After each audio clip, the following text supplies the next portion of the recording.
저는 우리 성도님들의 삶이 형통한 삶, 이 주 안에서의 형통한 삶이 되기를 원하는 겁니다. 이 형통한 삶은 범사에 뜻한 바가 이루어지는 축복된 삶을 의미하지요. 그래서 형통한 삶이 되기 위해서는 형통의 의미를 바로 이해하는 것이 참으로 중요합니다. 이 형통은 이 국어사전적 의미로 보면 뜻한 모든 것, 모든 일이 잘 되어지는, 이 번영하는 삶을 의미하지요. 그래서 목적한 바가 이룬다는 이 성공의 의미가 강한 단어가 형통입니다. 그런데 이 세상적 형통과 이 성경적 형통은 분명한 차이가 있는 것을 볼 수 있습니다.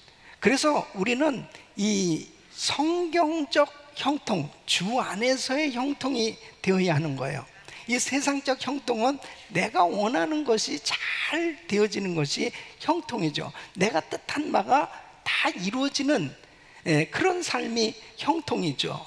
그런데 바로 성경적 형통은 뭐냐면 형통의 이유나 형통의 결과가 바로 하나님과 관련이 되어 있는 거예요.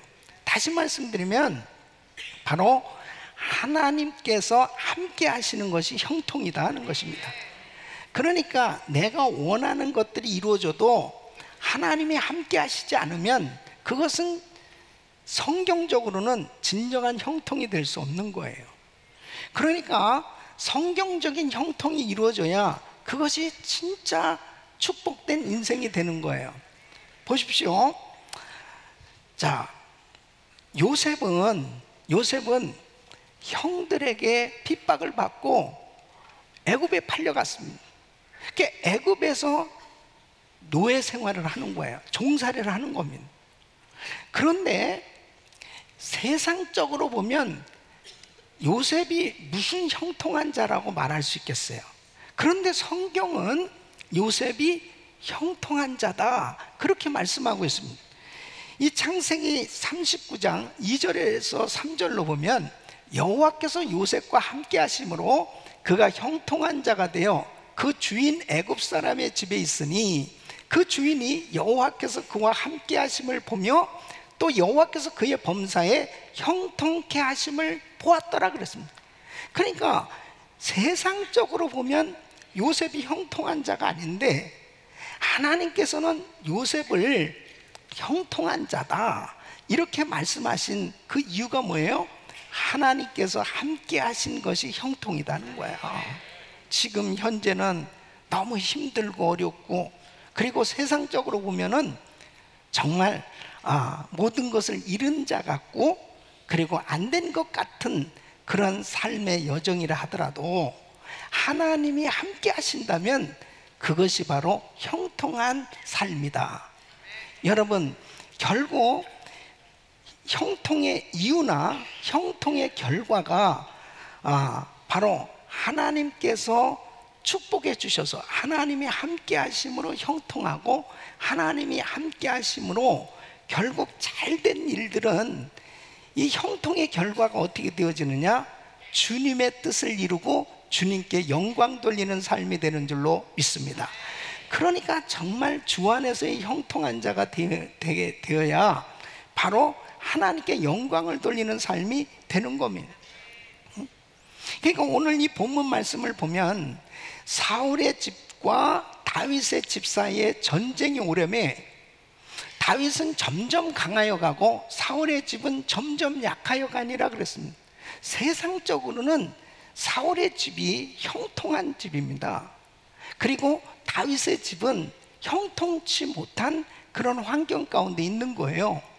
그런데 하나님이 보실 때 사울은 형통치 못한 자의 길을 걸어갔고 다윗은 형통한 자의 길을 걸어갔기 때문에 결국 삶의 결과를 보니까 다윗은 점점 강하여지고, 다시 말씀드리면 하나님께서 함께 하셔서 다윗의 인생은 형통한 인생이 된 줄로 믿습니다. 저는 몇 주간 동안 이 형통한 자의 길에 대한 말씀을 증거하려고 그래요. 형통한 삶이 되려면 형통한 자의 길을 선택해야 되고, 또 형통한 그러한 길을 선택했을 때 그 인생은 형통한 삶이 되거든요. 그런데 진짜 나는 형통한 자의 길을 걸어가고 있는지, 나는 형통치 못한 자의 길을 걸어가고 있는지는 무엇을 통해서 알 수 있느냐? 말씀을 통해서만 알 수 있는 거예요. 예? 그러니까 하나님의 말씀을 통해서 내가 정말 형통한 자의 길을 걸어가고 있나? 나는 형통치 못한 그러한 길을 걸어가고 있는지를 제대로 이해를 해야 나의 삶을 돌아볼 수가 있어요. 여러분, 복을 받는 사람들 보면 복 받을 짓을 하고, 복을 받지 못하는 사람은 복을 받지 못하는 그런 일을 하면서 사는 거예요. 그래서 시편 1편 1절로 6절 보면, 복 있는 사람은 악인의 길을 쫓지 않으며 죄인의 길에 서지 아니하며 오만한 자의 자리에 앉지 아니하고 오직 여호와의 율법을 즐거워하여 그 율법을 주야로 묵상하는 자로다. 저는 시냇가에 심은 나무가 시절을 쫓아 과실을 맺으며 그 잎사귀가 마르지 아니함 같으니 그 행사가 다 형통하리로다. 악인은 그렇지 않으며 오직 바람에 나는 겨와 같도다. 그러므로 악인이 심판을 견디지 못하며 죄인이 의인의 회중에 들지 못하리로다. 대저 의인의 길은 여호와께서 인정하시나 악인의 길은 망하리로다. 의인의 길로 걸어가고 있는지 악인의 길로 걸어가고 있는지, 결국 그 인생은 결과가 판이하게 다르게 나타난다는 것입니다. 무엇이 형통이냐는 거예요. 무엇이 형통한 삶이냐는 거죠. 정말 2018년 새해를 맞이해서 우리 모두는 다 형통한 삶을 꿈꾸고 있죠. 그런데 정말 나의 인생이 금년 한 해도 형통한 삶이 되기 위해서는 형통한 자의 길을 걸어가야 되는 것입니다. 오늘 이 말씀을 통해서 또 이제 몇 주간 동안 이 시리즈로 형통한 자의 길에 대해서 자세하게 말씀을 드리려고 합니다. 너무 중요한 말씀이에요. 이거 한 번이라도 놓치면 이건 정말 후회가 막심한. 그리고 말씀을 아주 집중해서 들으시고 자기 것으로 만드시길 바랍니다. 하나님의 말씀이 없이, 하나님 없이 형통할 수 없기 때문입니다. 바로 하나님의 말씀을 통해서 무엇이 형통한 삶인가, 어떻게 해야 형통한 자의 길로 걸어갈 수 있는지 잘 여러분들이 정리하시고, 정말 저와 우리 성도님들은 평생이 하나님 보시기에 또 하나님께서 축복하셔서 주 안에서의 형통한 삶이 되시기를 예수 이름으로 축원합니다. 자, 오늘 다윗은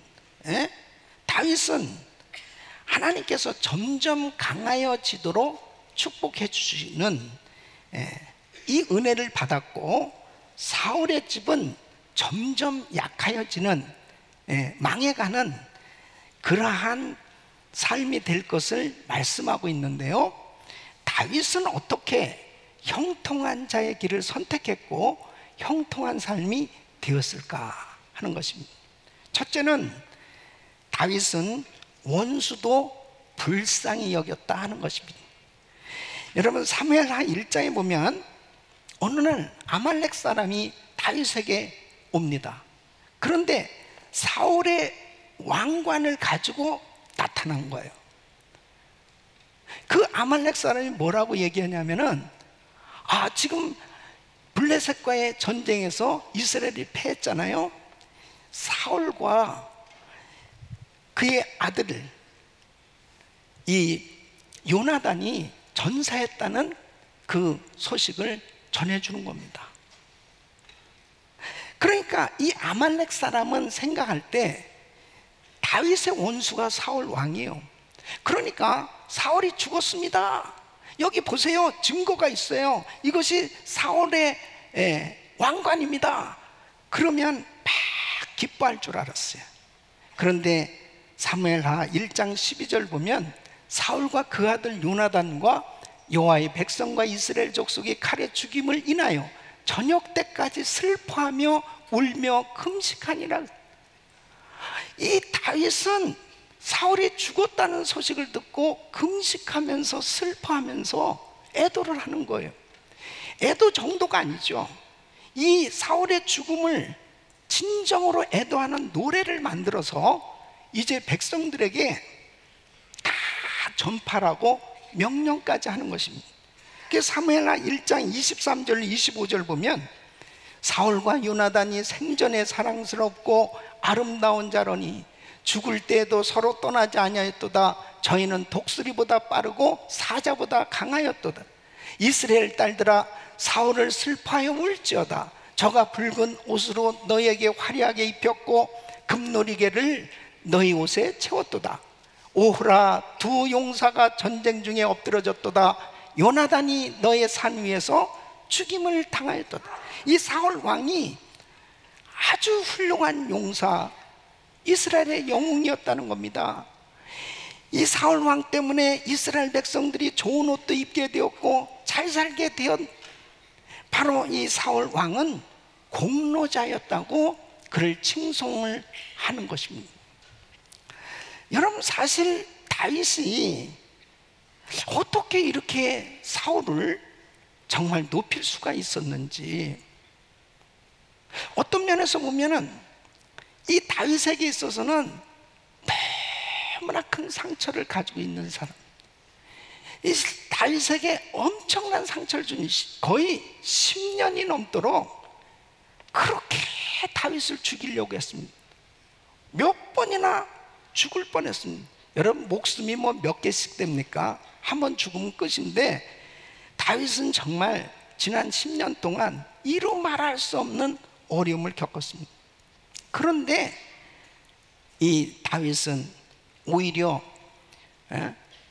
그 아말렉 사람, 이 전세했다는 소식을 전해준 사람, 이 왕관까지 가지고 왔던 사람 상 주기는커녕 저놈을 죽이라는 거예요. 뿐만 아니라 10년 동안 자기를 그렇게 힘들게 했던 원수 사울 왕에 대해서 이렇게 칭송을 하면서 애도를 하면서 또 그를 왕으로 존중하고 아버지라고 부르면서 그의 허물을 다 덮어주는 겁니다. 여러분, 이 다윗의 마음은 예수님의 마음인 거예요. 그래서 우리 예수님께서는 마태복음 5장 44절로 45절에 이렇게 말씀하십니다. 나는 너에게 이르노니 너희 원수를 사랑하며 너희를 핍박하는 자를 위하여 기도하라. 이같이 한즉 하늘에 계신 너희 아버지의 아들이 되리니 이는 하나님이 그 해를 악인과 선인에게 비추게 하십니다. 비를 의로운 자와 불의한 자에게 내려오심이니라. 우리 예수님께서는 원수를 사랑하고 핍박하는 자를 위해서 기도하기를 그렇게 원하시는 것을 말씀하고 있습니다. 이것은 에베소서 4장 32절에 이렇게 말씀한, 서로 인자하게 하며 불쌍히 여기며 서로 용서하기를 하나님이 그리스도 안에서 너희를 용서하신 것 같이 하라. 하나님의 은혜, 하나님의 사랑을 입은 다윗은 그 사랑으로 원수인 사울 왕을 품은 겁니다. 여러분, 이것이 바로 형통한 자의 길을 선택했다는 거예요.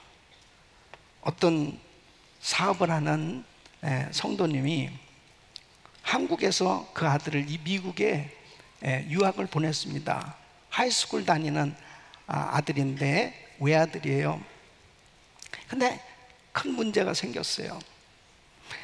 아들끼리 싸움이 벌어졌는데 그 싸움으로 인해 가지고 이 아들이 죽게 됐어요. 기가 막힌 일이죠. 다른 사고도 아니고 학교에서 싸우다가 이 애가 죽은 거예요. 얼마나 귀하게 키운 아들인데 이 아들이 더군다나 미국에 와가지고 죽게 됐으니 기가 막히잖아요. 비행기를 타고 오는 가운데 말할 수 없는 고통이 몰려오는 거죠. 분노가 몰려오죠. 미움이 몰려오는 겁니다. 그런 환경을 만든 학교 가만두지 않겠다. 그리고 우리 아들 폭행하며 죽인 그놈 절대로 가만두지 않겠다는 막 이 별의별 생각이 다 들면서 오는 가운데 장시간이잖아요. 10시간이 넘게 와야 되니까 막 울면서 탄식이 되면서 저절로 하나님 하나님 하나님 하나님 하면서 막 기도를 하기 시작합니다. 너무 간절해지는 거죠. 환상으로 예수님이 나타나신 거예요. 그 십자가에서 피를 흘리시면서 정말 구원을 위해서 십자가에서 고통당하시는 그 주님의 모습으로 나타나신 거예요. 그러면서 깜짝 놀라서 그 마음 가운데 어쩔 줄 모르는 이 성도님을 향해서 위로하시면서 용서하라, 용서하라, 그 음성을 들려주신. 여러분, 우리 크리스찬들은 어떤 일이 있어도요, 사실 주님의 음성을 들으면 다 녹아지잖아요. 예? 울면서 그 주님 앞에 용서하겠습니다. 이제 그 모든 일들을 수습하고 그 다음에 그 자기 아들을 폭행하고 사고 냈던 그 아이도 결국은 이제 제일에 가게 됐잖아요. 교도소에 가게 됐잖아요. 이 법정에다가 편지를 씁니다. 탄원서를 냅니다. 이 아버지가 결국 그 아이도 결국 정말 사고 때문에 그렇게 잘못 실수로 그런 일을 벌였지만은 그 얼마나 귀한, 그 집에서는 또 귀한 아들이 아니겠냐 말이에요. 그 아들의 앞날이 어떻게 되겠냐. 그 아이를 좀 관대하게 좀 처벌을 해달라는 그런 탄원서를 보내고요. 그리고 아들 이름으로 학교에 장학금을 기탁하게 됩니다. 여러분, 어떤 면에서 보면 우리 크리스찬들은 좀 바보 같은 모습이 보여질 때가 있죠. 말씀대로 살려고 그러면 저 바보 아니야? 아니 그냥 이는 이로 눈은 눈으로 욕은 욕으로 그런 식으로 그냥 막 해버리지. 아니 그 원수를 어떻게 용서를 해줘? 그거 어떻게 그렇게 할 수가 있어? 여러분, 형통한 자의 길은, 하나님의 말씀에서 말하는 형통은 원수도 불쌍히 여기는, 바로 원수까지라도 사랑하고 핍박한 자를 위해서 관대하게 대하는 것, 이것이 형통한 자의 길인 줄 믿으시기 바랍니다. 이 길로 가야 되는 거예요. 이 길을 선택하라는 거예요. 다윗은 이 상황 속에서 바로 원수를 불쌍히 여기는 마음을 가지고, 마음만 가진 게 아니에요. 그것을 실제로 이렇게 행동으로 옮겨서 사울을 관대하게 대했던 걸 볼 수 있습니다. 우리 사랑하는 성도 여러분, 여러분 마음 가운데 정말 용서하지 못할 그런 걸린 부분들이 있다면 불쌍히 여기는 마음으로, 사랑으로 다 모든 것을 풀 수 있기를 예수 이름으로 축원합니다. 그것이 형통한 자의 길입니다. 두 번째는 사람들을 진심으로 사랑하는 것입니다. 다윗은 사람들을 진심으로 사랑할 줄 아는 사람이었습니다. 여러분, 사울 왕이 이 블레셋과의 전쟁으로 패하게 됐잖아요. 그때 이 블레셋 사람들이 사울의 시신을 성벽에 매달았습니다. 이제 자신들이 승리했다는 거죠. 이 소식을 누가 들었냐면 길앗 야베스 사람이 듣습니다.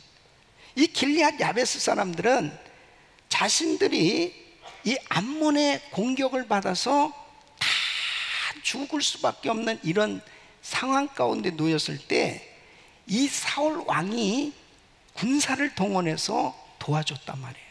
그래서 생명의 은인이야, 이 사울 왕이. 그러니까 이 길앗 야베스 사람들은 요단 동편에 살고 있었습니다. 요단강을 건너서 기습적으로 하며 와서 이제 이 사울 왕의 시신을 수습해 가지고 길앗 야베스 지역으로 갑니다. 그곳에서 이제 장례를 잘 치러줘요. 이 이야기를, 이 소식을 다윗이 듣습니다. 사무엘하 2장 5절로 6절에 이렇게 말합니다. 다윗이 길앗 야베스 사람들에게 사자들을 보내어 가로되 너희가 너희 주 사울에게 이처럼 은혜를 베풀어 장사였으니 여호와께 복을 받을지어다. 너희가 이 일을 하였으니 이제 여호와께서 은혜와 진리로 너희에게 베푸시기를 원하고 나도 이 선한 일을 너희에게 갚으리니 그랬습니다. 여러분, 사실 길앗 야베스 사람들도요 사울과 다윗이 원수라는 거 압니다. 만일 자기들의 사울의 왕의 이 시신을 수습해서 장례를 하고 선대하게 했을 때 혹시 행여라도 다윗에게 미움을 받을 수도 있는 일이죠. 그런데 다윗은 어떠한 이 환경 가운데 이 사람들의 그 행위, 그 사람들의 선행을 귀하게 보고 칭찬해 준 겁니다. 어떤 이유를 따진 게 아니에요. 야, 정말 야베스 사람들 참 의리 있는 사람들이구나, 이 사람들 된 사람들이구나 하고 그 선행을 칭찬해 준 겁니다. 사실 사울 왕은 진짜 못된 사람입니다. 사울 왕은 정말 나쁜 사람이에요. 사무엘상 22장에 보면은 다윗이 사울에게 막 쫓겨다닐 때요 너무너무 배가 고프지 않았겠어요? 그러니까 자기 일행들과 함께 어디를 들어갔냐면 성전으로 들어갔어요. 그 성전에는 진설된 떡들이 있지 않습니까? 저 떡 좀 달라고 그랬어요. 그랬더니 제사장 아히멜렉이 떡을 줬어요. 그리고 골리앗에게 앗았던 그 칼도 다윗에게 주었습니다. 이 소식을 사울 왕이 듣고요 결국 이 제사장 아히멜렉과 그 속한 모든 가족들, 그리고 제사장과 함께한 이 또 많은 이 성전에서 일하는 사람들, 제사는 85명을 그냥 어린 아이들까지 싹 죽였습니다. 정말 그렇게 지독했던 사람이에요. 그런데 다윗은 정말 이 야베스 사람들에게 선을 행한 그 부분만 딱 객관적으로 보고 이 야베스 사람들을 칭찬했던 걸 볼 수 있습니다. 여러분, 우리가 신앙생활하면서 참 중요한 것은 뭐냐면 사람들을 칭찬할 줄 아는 사람이 돼야 돼요. 여러분, 칭찬할 줄 아는 사람에게는 사람이 붙는 거예요. 그러나 자꾸 비판하고 판단하고 정죄하고 그런 사람들은 결국 자기를 결국은 비판하고 판단할 줄 알고 그런 사람은 점점 멀리하는 겁니다. 그러니까 우리 예수님께서도 제자들을 책망하실 때도 있지만 주로 그들이 잘한 일에 있어서는 칭찬하시는 걸 볼 수 있습니다. 그래서 요한복음 1장 47절에 보면 나다나엘을 칭찬하십니다. 참 이스라엘 사람이라 그 속에 간사한 것이 없다. 보니까 참 저 사람 이중인격자가 아니네, 아주 순수한 사람이네, 그러면서 칭찬을 해 주셨어요. 또 베드로가 이 사람들은 나를 누구로 하냐, 너는 나를 누구로 하느냐 그랬더니 주는 그리스도시요 살아계신 하나님의 아들이시니다 그렇게 고백했더니 주님이 베드로를 향해서 야 바요나 시몬아, 네가 정말 복이 있다.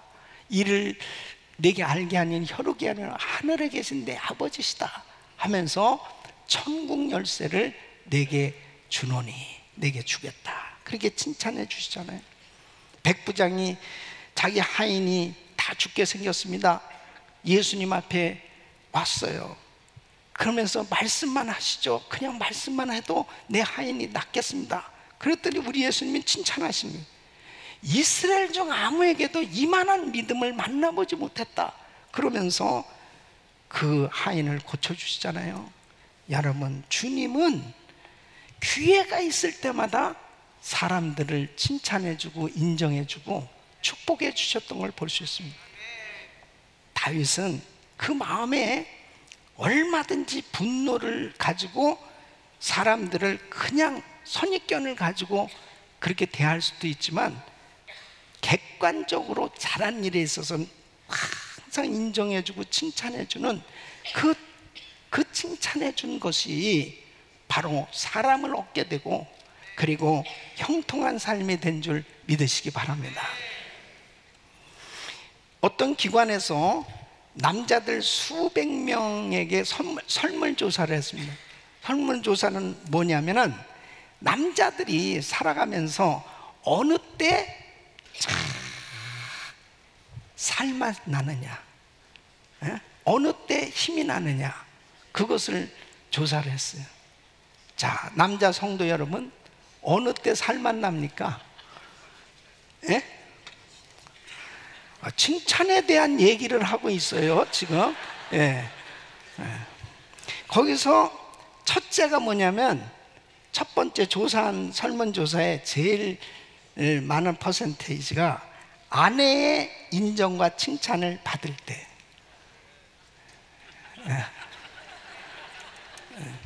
그러니까 부부가 같이 지낼 때가 얼마나 많아요.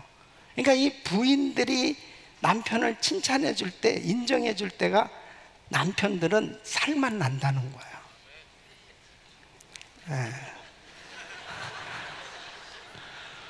다들 그렇게 사시죠? 하여튼에 부인들이 검사 부장이 돼가지고 그냥 다 적어가지고 그렇게 따지지 마시고 어떻게 하면은 좀 남편을 격려해주고 칭찬해주고, 이렇게 아멘이 현찮죠? 격려해주고 칭찬해주시길 바랍니다. 그래서 살만 난다는데 좀 그렇게 좀 해주셔요. 두 번째는 직장에서 일이 잘 되고 동료와 상사에게 인정을 받을 때, 그때 참 보람을 느끼고 기쁘다는, 이건 뭐예요? 집이나 밖이나 직장이나 어디에서든지 사람은 칭찬을 받아야 힘을 얻을 수 있다는 거죠. 인정을 받아야 힘을 얻을 수 있다는 거죠. 여러분, 사람들은 참 비판하기 좋아해요. 판단하기 좋아합니다. 남 흠을 그렇게 그냥 계속해서 이야기하기를 좋아하고, 그것은 형통치 못한 자의 길입니다. 형통한 자의 길은 사람들을 축복하고 인정하고 칭찬하는 길인 줄 믿으시기 바랍니다. 다윗은 바로 그 길을 선택한 거예요. 세 번째는 힘들게 하는 사람들도 인내하라 하는 것입니다. 자, 다윗이 사울이 죽음으로 인해서 즉시 왕이 된 게 아닙니다. 사울 왕의 군대 장관이었던 아브넬이 있어요. 이 아브넬이 사울의 아들 이스보셋을 왕으로 추대합니다. 그래서 이스보셋이 왕이 되고 다윗이 한쪽에서는 왕이 되고, 그러니까 결국 나라가 지금 합해지지가 않았습니다. 두 왕이 있는 거예요. 이런 가운데 사건이 벌어져요. 어떤 사건이냐면, 이 아브넬이 사울의 후궁을 범합니다. 이 소식을 이스보셋 왕이 들은 거죠. 그래가지고 이 아브넬을 책망한, 이 이야기를 들었을 때 아브넬의 마음이 싹 바뀌어서 배신합니다. 그래서 다윗에게로 가는 거예요. 모든 이스라엘의 백성들을 다, 신하들을 당신에게로 돌리겠습니다 하면서 다윗 앞에서 언약을 맺어요. 근데 이때 다윗의 군대 장관이 누구였냐면은 요압입니다. 이 요압은 전쟁에 나갔다가 나중에 들어와서 이 소식을 듣는 거예요. 이 소식을 듣고 나서 화를 냅니다. 그 이유가 뭐냐면 아브넬과 요압은 원수지간이에요. 왜 원수지간이 됐냐면은 아브넬이 이 요압의 친동생 아사헬을 죽였어요. 그러니까 그 마음 가운데 항상 복수심을 가지고 있었어요, 이 요압은. 그러니까 다윗이 야, 그래도 나라가 지금 하나가 돼야 되고 이 중요한 시기니까 절대 아브넬을 받아줘야 된다, 죽이면 안 된다, 계속 이야기를 했어요. 근데 겉으로는 네 그러고 이 요압이 뒤를 쫓아가서 결국은 아브넬을 죽여요. 그러니까 이 다윗에게는 참 이 요압은 충신이지만은 너무 힘들게 하는 사람이었습니다. 너무 어렵게 하는 사람이었습니다. 그러니까 그뿐입니까? 원래 압살롬 죽이지 말라고 그랬어요. 압살롬도 죽이고 또 그때 군대 장관 아마사도 죽이면 안 되는데 죽였죠. 그리고 점점 이 요압이 전쟁에 나가서 용맹스럽게 잘 싸우고 정말 열심히 다윗을 위해서 충실한 충신이었지만 자기 고집이 너무 세요. 다윗을 너무 힘들게 한 사람이었습니다. 아브넬을 죽였다는 것은 다윗에게 큰 위기였습니다. 왜냐하면 다윗이 아브넬을 죽였다라고 하면 그 아브넬을 따르던 사람들, 이스보셋을 따르던 사람들이 다 흩어질 수밖에 없는 이런 위기 가운데 있을 때 다윗이 지혜롭게 사무엘하 3장 31절에 보면은 아브넬에 대해서 자기가 죽이지 않았다는 것을 드러내는 거예요. 너희는 옷을 찢고 굵은 배를 띠고 아브넬 앞에서 애통하라 하니라. 다윗이 상여를 따라가며. 그리고 35절에 보면 오늘 내가 해지기 전에 떡이나 다른 것을 맛보면 하나님이 내게 벌 위에 벌을 내리심이 마땅하니라. 그러니까 모든 아브넬을 따르던 사람들도 다윗이 아브넬을 죽인 게 아니구나 하고 마음이 다윗에게 모아졌던 거죠. 그러나 이 다윗에 있어서는 정말 이 요압이 항상 이 마음에 무거운 짐입니다. 그러니까 이렇게 다윗이 이야기합니다. 사무엘하 3장 39절 보면 내가 기름 부음을 받은 왕이 되었으나 오늘날 약하여서 수르야의 아들인 이 사람들을 제어하기가 너무 어려우니 여호와는 악행하는 자에게 그 악한 대로 갚으실지로다 하니라. 그러니까 이 다윗은 정말 이 강력한 나라를 세워가면서 참 그 마음 가운데 이 요압이 정말 무거운 그런 짐이 됐어요. 그러나 보세요, 다윗은 죽을 때까지 요압을 인내하며 함께 했어요. 요압을 내치지 않았습니다. 그러면서 열왕기상 2장 5절로 6절에 보면 솔로몬에게 이렇게 얘기하는 거예요. 솔로몬의 이야기, 자기 마음을 얘기하는 거죠. 수르야의 아들 요압이 내게 행한 일, 곧 이스라엘 군대의 두 장관 넬의 아들 아브넬과 에델의 아들 아마사에게 행한 일을 내가 알거니와 저가 저희를 죽여 태평시대에 전쟁의 피를 흘리고 전쟁의 피로 자기의 허리에 띈 띠와 발에 신은 신에 묻혔으니 내 지혜대로 행하여 그 백발로 평안히 음부에 내려가지 못하게 하라.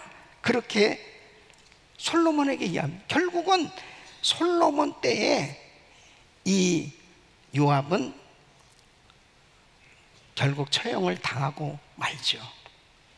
그러나 다윗은 그에게 정말 힘들게 했던 이 요압을 끝까지 같이 하면서 하나님께 다 맡겼던 걸 볼 수 있습니다.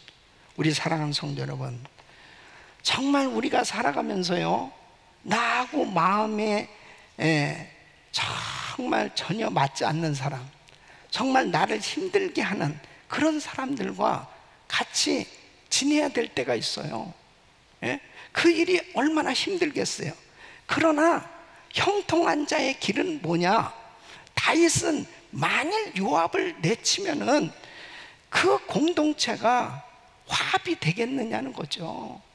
그 공동체가 화합이 되기 위해서는 자기가 품고 가는 거예요. 인내하면서 품고 가는 거예요. 용납하면서 품고 가는 거예요. 오래 참으면서 품고 가는 거예요. 그것이 바로 형통한 자의 길인 줄 믿으시기 바랍니다. 어느 날 신혼부부가 너무 연애하면서 서로 좋아가지고 결혼한 거예요.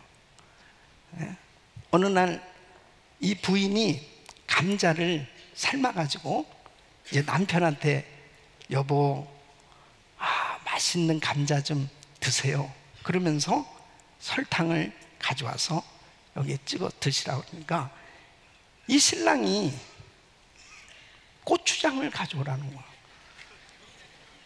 나는 고추장에다가 찍어 먹어봤지 설탕에다가 감자를 찍어 먹어본 적이 없다는 거예요. 그러니까 부인이 깜짝 놀래가지고, 아니 감자를 고추장에다 찍어 먹는 사람 처음 봤단 말이에요. 그러니까는 이 신랑이 뭐라고 그러냐면은, 우리 집안은 대대로 감자를 먹을 때 고추장에다가 찍어서 먹었다는. 강원도 어느 지역에는 진짜 고추장에다가 찍어 먹는다고 그러더라고. 우리 집안은 대대로 고추장에 찍어 먹었기 때문에 고추장이 익숙해져 있다는 거예요. 그러니까 이 부인이 뭐라고 이야기하냐면, 당신 집안 조상 대대로 웃기는 집안이네. 아니 어떻게 이 감자를 고추장에다 찍어 먹냐 이거예요. 그러니까 이 신랑이 뚜껑이 확 열린 거예요. 뭐? 우리 집안이 웃기는 집안? 야, 니네 집안은 어떤 집안이야? 그래가지고 집안 싸움이 벌어진 거야. 조상까지 다 나왔어요. 조상까지. 화딱 지나가지고 결국 삶은 이 감자는 먹지도 않고, 그리고 그날 그냥 각방수 자, 그리고서 아침도 안 먹고 회사 간 거예요. 뭐 집안 조상대대로 웃기는 집안이야, 막 그것만 계속 떠오르면서 자기 엄마한테 전화를 한 거예요. 이야기를 하면서, 어머니 사실 이런 일이 있어서. 뭐? 조상이 웃겨? 그 장모님한테 전화를 한 거죠, 그 엄마가. 그래가지고, 아니 딸을 어떻게 가정교육을 시켰길래, 아니 조상, 아니 그냥 고추장 가져오라 그러면 그냥 가져다 주면 되는 거지, 뭘 그걸 따져가지고 무슨 조상이 웃기느니 뭐니, 어떻게 그런 말을 할 수 있느냐고, 어떻게 그렇게 가정교육을 시켰냐고 하니까 이제 장외전이 벌어진 겁니다. 그래서 시어머니와 그 이제 친정어머니하고 그냥 대판 싸움이 벌어진 거예요. 그래서 결국은 이혼하기로 결정을 한 거예요.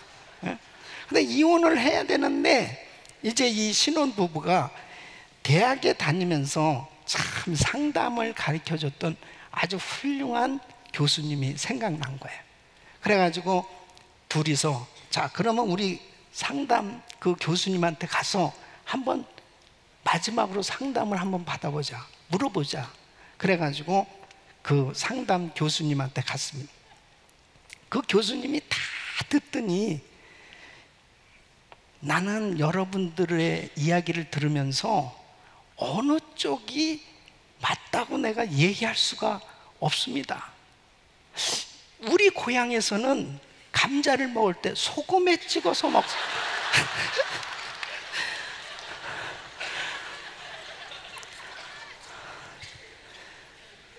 여러분, 진짜 우리가 싸울 때요, 정말 비본질적인 거 가지고, 그렇게 중요하지도 않는 거 가지고 그렇게 싸운다니까요. 예?